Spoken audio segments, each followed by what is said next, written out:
I'm certified elder law attorney Ronnie Morton. When it's time to start your estate planning process, and that time may be now, by the way, many entrepreneurs need to remember to take their small business into consideration as part of their planning.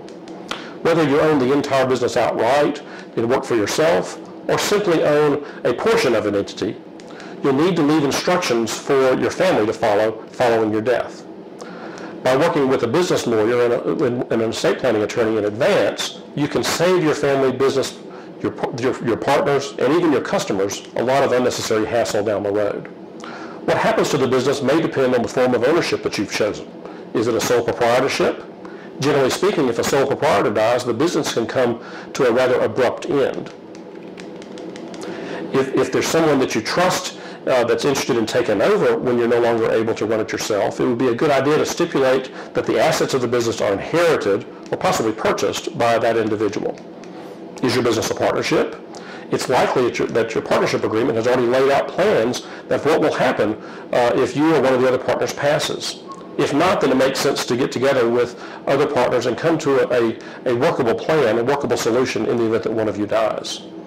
It's usually not too difficult for this type of business to continue after the death of one partner, although the surviving partners may have to buy out your interest with the money most likely going to your heirs. Do you have a limited liability company? Unless you've stipulated otherwise in your operating agreement, an LLC will typically dissolve once one of the partners dies.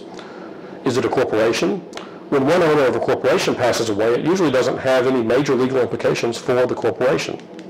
Shares which the member held will usually be transferred to his or her heirs without any restrictions. Now, they also may be purchased by the corporation or what we call redeemed. It's not unusual for this topic to be addressed with the shareholders' agreement. Professionals?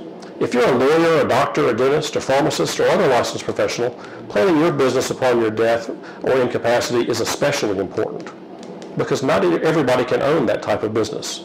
If a license is required for you to practice, only another licensed individual may wrap up or continue your practice. Including a practice administrator as part of your planning will enable your loved ones to easily take care of your business without that, they may be stuck with a stranger running your affairs. Any good business planning lawyer in Mississippi will be able to assist you in ways of addressing the transfer of those business assets and the transition of that upon your death. A common approach is to set up a succession plan. There are many aspects to a good succession plan, but most important pieces include designating someone who will take over in your absence, as well as training that person to be ready when the time comes.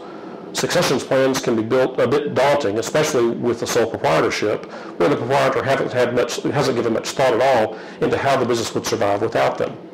Exploring these topics with a good business planning or estate planning lawyer in Mississippi will get you moving in the right direction, whatever your small business interest needs are. I'm certified elder law attorney Ronnie Morton.